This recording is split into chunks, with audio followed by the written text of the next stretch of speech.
Hello and welcome to today's Founder Insight series. I'm here today with Oliver Berger. How are you, Oliver?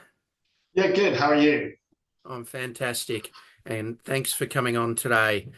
Oliver, you've had loads of experience in the world of startups. You've been a founder of two and had two successful exits, and you've traveled the globe in terms of your experience, and as well as being a mentor for a number of years now for founders out there. So it's great to have you on today. Just to kick things off, could you just give us a little bit of background about your journey so far? Yeah, look, first off, thank you for having me. The quick, the quick story of my journey is I started out actually in the music industry and was at a record label that turned into a digital product before that was really a thing, and had to figure that all out, and that led me to become a product manager. I followed that path through a big part of my career, including MySpace, had some international stuff in LA, as you mentioned, all the way through to then founding a couple of companies, leveraging all that amazing product education I was lucky enough to get. Founded a fintech, which we exited, and then a cloud infrastructure optimization company, essentially a layer that sat on top of Amazon Web Services and Microsoft Azure, for those who are familiar, and exited that. And then took a product role, a chief product officer role, and now I'm here doing my own thing, helping startups figure out their own product journeys. Yeah, fantastic. And in terms of that, figuring out the product journey, because it sounds simple, but it's such a complex thing to get right, and it can be a big part of what makes or breaks a founder's journey. Can you tell us a little bit about what that looks like and how you help founders with it? Yeah, that's a great question. Thank you for asking. Essentially, what I see in market, and many of us see in market, is a ton of amazing subject matter expert founders who have a great idea.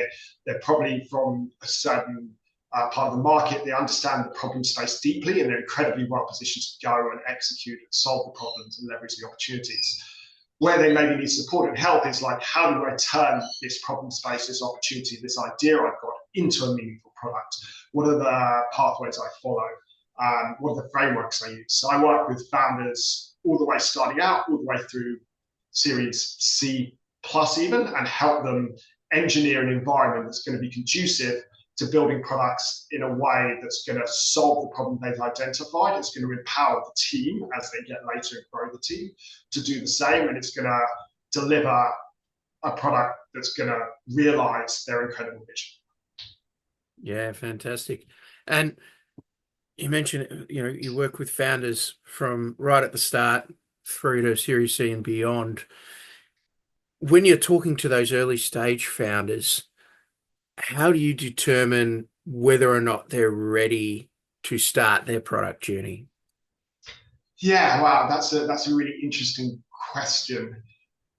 I think there is a way in which I assess them, which sounds really scary, but I work with them to understand that I have developed, not through being any kind of genius, but because I've been around doing this for a while, I've developed a 9 point framework.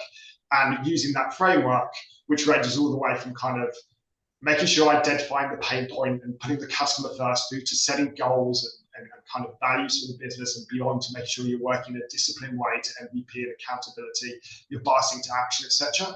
Through that framework, I'll work with those founders to assess where the gaps are, where they need support, where they need help, where they're really excelling and leaning into where they're excelling, and to start, really starting to build that muscle memory of that framework and of product best practices to get them to the place where they need to go.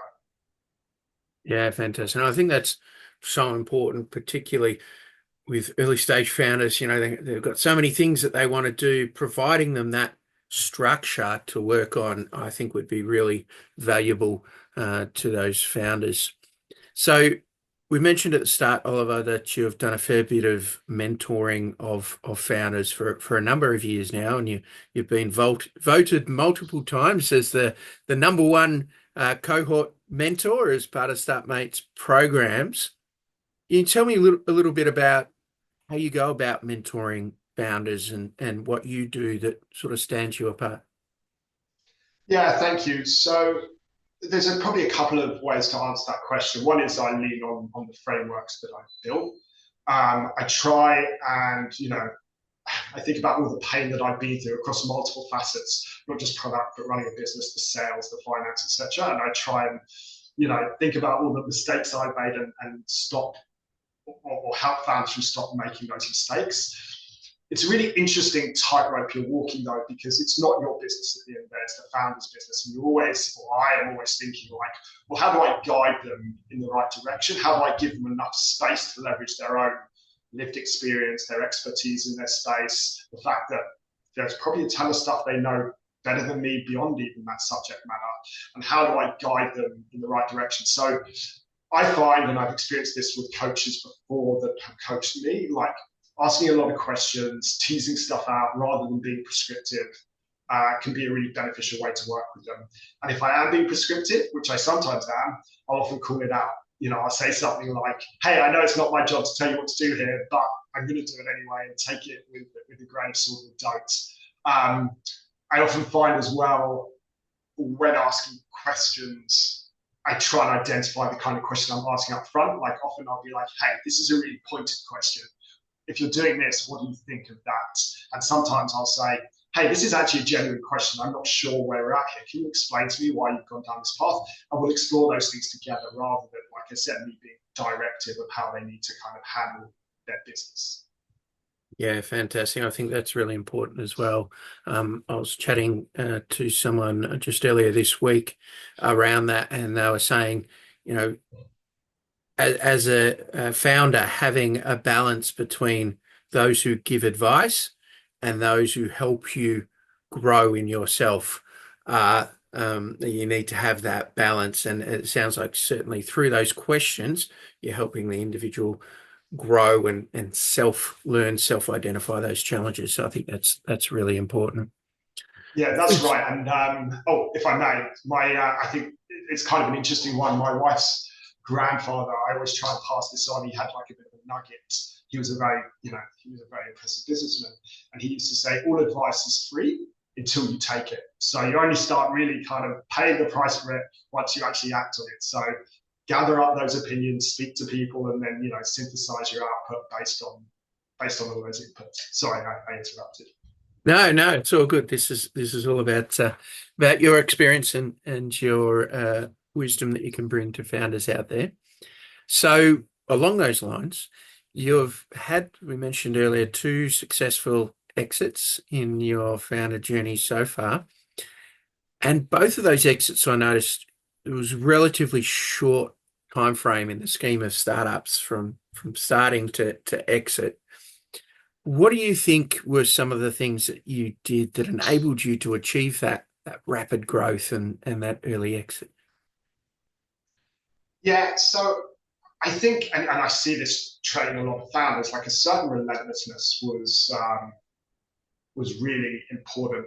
Taking every opportunity and making the most of it.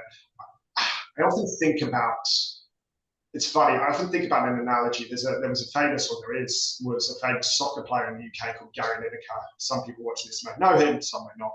He wasn't a tremendously good, skillful footballer, but he used to score a lot of goals, and most of those goals were from within 5 meters of the goal line. And this was once called out to him, and it was once kind of, a journalist once asked him. He said, "How are you always in the right place at the right time to score these goals?" And his response was, "I'm not in the right place at the right time. I'm in the right place all the time. And when the ball comes in, that's when I'm there as well." And that really has resonated with me over the years. And we were really certain every little opportunity to take them. And these gains from taking those opportunities multiply and multiply. So if someone says, come to this event, there may be someone there that go to that event. If someone says like, hey, there's an opportunity here, you go for it. Now, the counterpoint to that is you obviously need to be judicious in how you use your time. I mentioned focus as being one of the key tenets that I talk about. So you have to have the maturity to understand the difference between being in the right place all the time and also focus on the right things. But I would say amongst 100 other elements, if you ask me what the key one was, it was being in the right place all the time. Yeah, and I think that's really sound advice.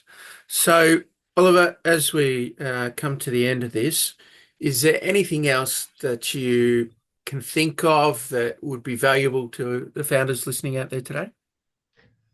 Yeah, as you asked me about the advice, again, I just want to double down that having the conviction to follow your instincts is, I think, underrated in founders. I think there's this idea that there is a playbook and that there are certain people who can unlock it, like myself. It's maybe, and I'm not doing myself any favors here, but it's maybe slightly misguided, and that you will always start to build a gut instinct for where you know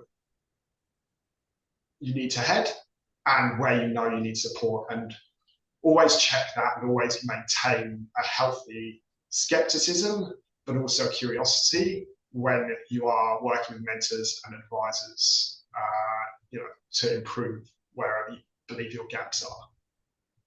Yeah, fantastic. Really good advice. Well, Oliver, thank you so much for your time today. It's been a really good chat. There's a number of great nuggets that you have provided there, out of which, I think the key ones here is resilience. Be prepared to back yourself and listen to your gut instinct, and uh, rely on others, but not to the detriment of your own your own gut. So get that advice, have those mentors, but don't let them dissuade your gut instinct. So thanks again, Oliver. Really appreciate your time. Thank you for having me.